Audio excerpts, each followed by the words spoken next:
Look at me. I'm all dressed up for Amy. As well as the waterproof wearing apparel, I've got a cluster of waterproof cameras because Amy is a yellow alert storm and she was actually due here now. I just know she is going to show up.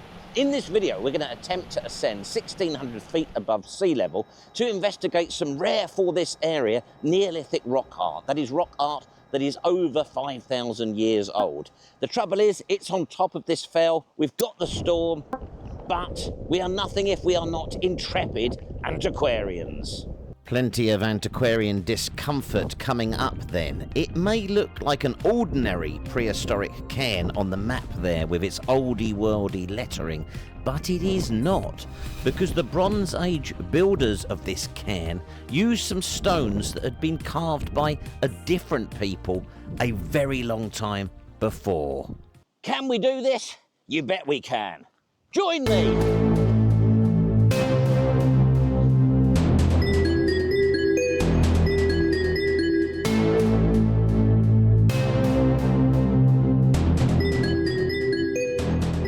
This is WC21 UK Productions Limited, who is something of an expert on all things weather related, thinks that I'm mad to do this. But when you've got that antiquarian desire to see something, to take a look to something, nothing, least of all the weather, is going to stop you, is it? And, you know, I've got the waterproof clothes, can still wear a tie, manage a degree of sartorial elegance despite the conditions. It's only Britain. What could possibly go wrong?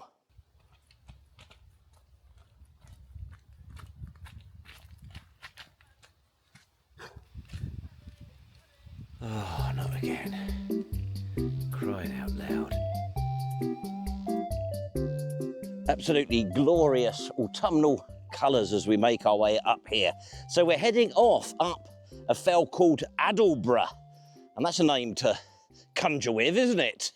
Now, as I come up here, sort of over there, you can see various hilltops, fell tops. I think one of those might be something like a Pen Hill beacon, something like that.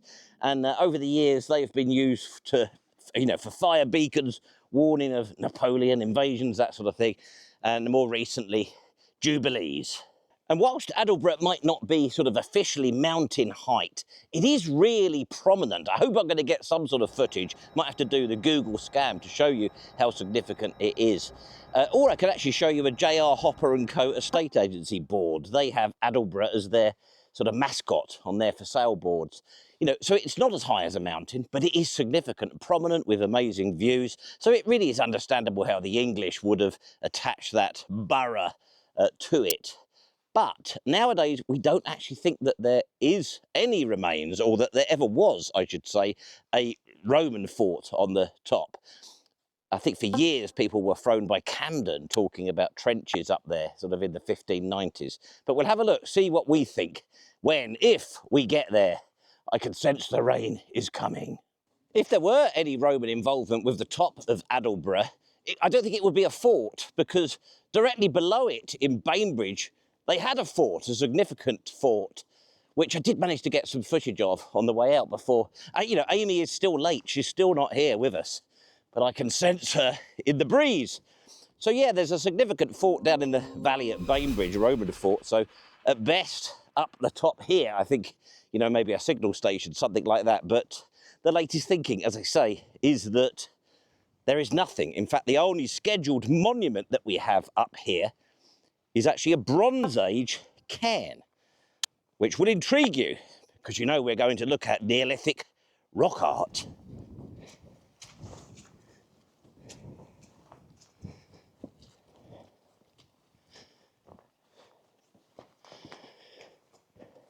Cup and ring marks are so enigmatic that not only do we not know what they were for, we often struggle to agree on a date. Whereas once seen as early Bronze Age, we now generally assume reuse when the art is found in a Bronze Age context, and that is what we will be encountering today with our Bronze Age cairn on Addlebrough. So if we now date the artwork up there to the early to mid-Neolithic, say 3,800 to 2,800 BC, then the repurposed carvings that we're going to see today were at the very least several hundreds of years old when a different culture used them to build their burial cairn.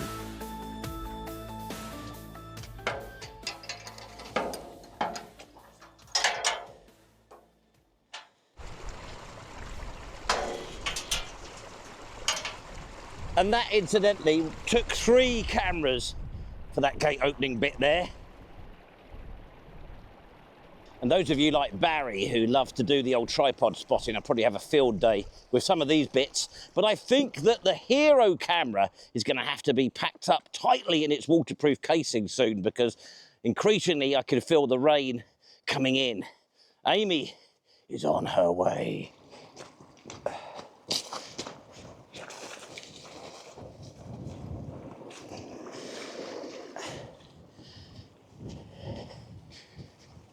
Not restricted to the UK, there are similar carvings in places like Spain, Portugal, Italy and France. Many and varied ideas as to the purpose, and there will be some adamant comments on this video from those who can know. Clearly we have ritual, religion, but also the more practical ideas, calendars, maps, writing, axe polishing. Whatever the intention, it was important because each cup took days to make.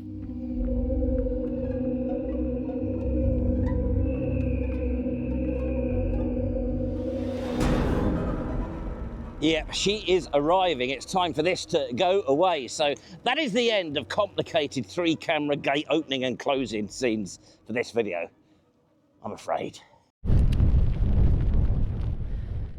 Don't know if this is going to work because I'm on the GoPro now. The weather is getting pretty bad, and it's not even the GoPro with the, you know, enhanced mic, because believe it or not, that isn't actually waterproof.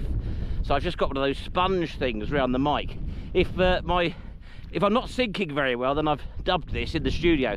But I've now climbed quite a height, and ahead of me up there, I can see, you know, the table-topped summit of Addlebrough. And it really is, it's not a mountain, but it really is quite dramatic. And somehow I've got to get up there. There's one rock, incidentally, with 25 cut marks on it, apparently. Will we find it? There is something sort of visceral about this type of antiquarianism, isn't there? You know, just a soggy old GoPro with a crappy mic. It's always difficult to know how far to go with, or whether to bother sort of trying to improve the GoPro sound, or whether, you know, does that sort of add to the whole experience, the authenticity of it? You being here in a remote part of the Yorkshire Dales to look at 5,000-year-old rock art with me in the wind and the rain, courtesy of Amy. I will include a map showing you the eventual route that I end up taking here today, but I've reached a point at the moment, I'm on track. It's a shame I'm on the GoPro, because looking across there, don't turn away from the mic, I can see the, you know, prominent table-topped summit of Addlebrough. I'll show you an overlay of it, but it will just look tiny, minuscule. And then over there, don't turn away from the mic, I can see a gap in the wall. I head through that, and then I'm hoping there's a path that sort of takes me up the spine to the summit. It's quite a trek, this, to be honest.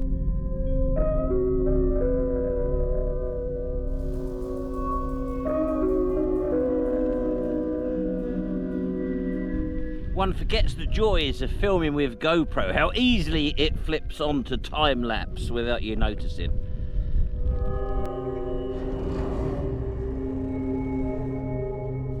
Now I can see it very clearly there. It's coming into sight, and Amy is starting to lose her temper. It is getting very rough up here. I'm a little bit frustrated that I cleaned the lens on this morning, but I didn't clean either of the screens. So I have no idea if I'm covered in drips and smudges or not. But hey, you know, this is authentic antiquarianism, isn't it?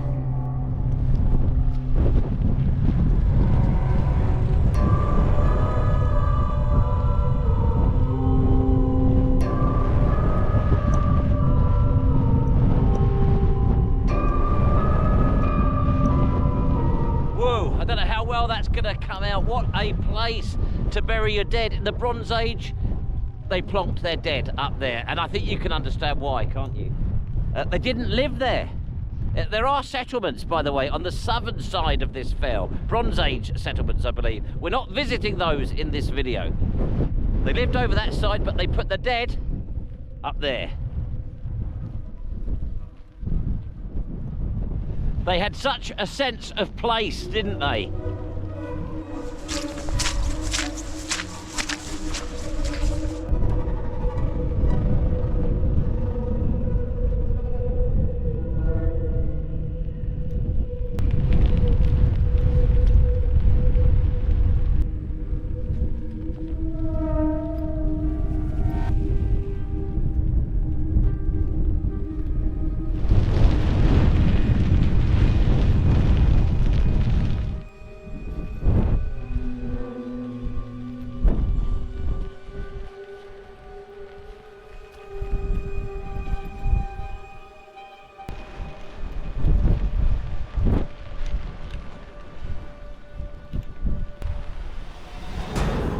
Well, it's not much of a shelter, is it? But I am at the summit now of Addlebrough. Can we go to a musical interlude or a break or something like that? I just need to catch my breath. Now, scrub musical interlude, it has been brought to my attention that despite my recent request, 42% of you still have not bothered to subscribe. It is now imperative that you attend to this matter. As ever, a huge thank you to our wonderful members. And now back to the action, where things are about to get choppy for our Antiquarian. I don't know what you've just watched. Anyhow, you join me back at that sort of summit bench, but I have ended up sitting down on the floor beside it because it's just too rough over the top. It's fair to say that, I must not turn away from the mic, it's fair to say that Amy is raging.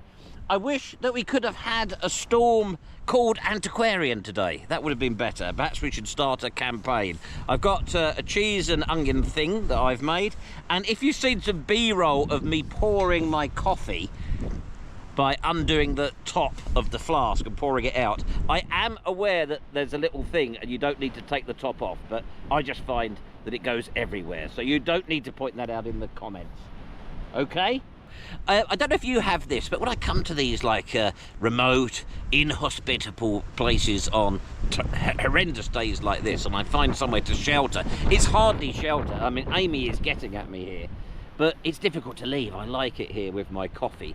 But I know that just over that wall somewhere is some amazing Neolithic rock art that we need to try and get on camera, even if it is just on a GoPro on this occasion. Definitely going to be no drones. Don't think the hero camera is coming out.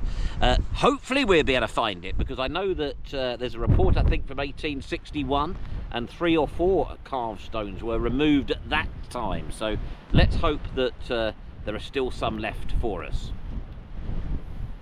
You know, our gag writer, Jim Murray, well, he just texted me, and when I told him what I was doing here today, he said, he made a good point, actually. He said, I hope you've remembered to bring your YouTube freebie, that sort of anorak thing that they gave me. Unfortunately, I seem to have mislaid it, so I'll have to make do with this today. None of it works anyway, does it? None of this waterproof stuff ever works. I am absolutely soaked to the skin now. From here on in, it's voiceover. Conditions deteriorated that fast.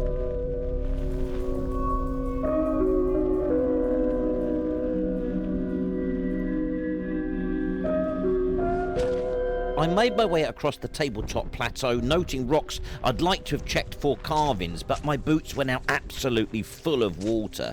I may have found Camden's trenches, but I failed to see any convincing signs of either Iron Age or Romano-British settlement up here. This would indeed appear to be a case of the English misidentifying what they named. I thought this view was marvellous. Despite the robbing of the cairn, it remains apparent why they sited it there. This is the true summit, I think, and nearby I checked that edge, and your loved ones would definitely be calling Sue Cook about that funeral plan if you went over that. And then, barely able to stand in the wind, there it was.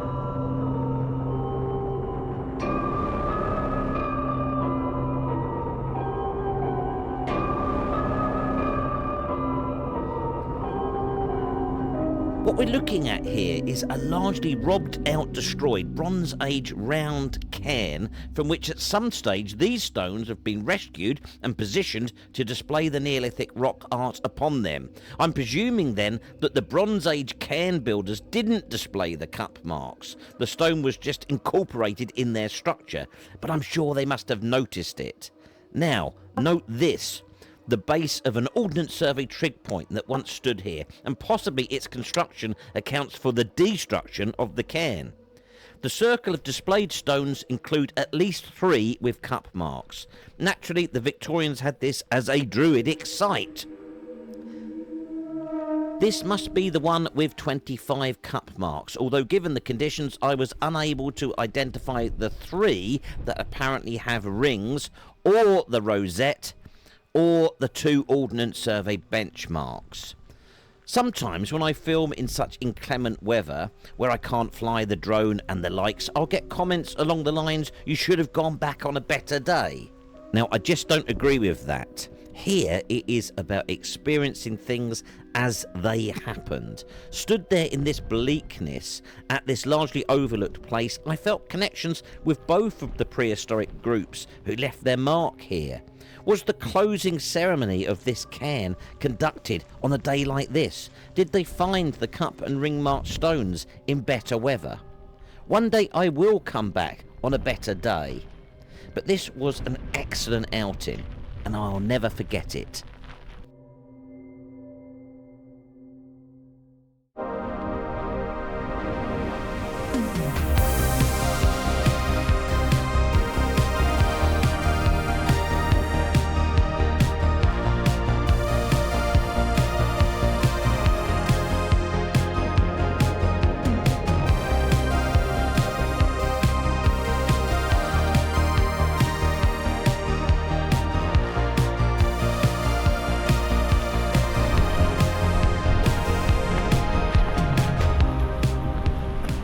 And don't let anybody tell you that this sort of thing isn't fun. This is the end. See you next time.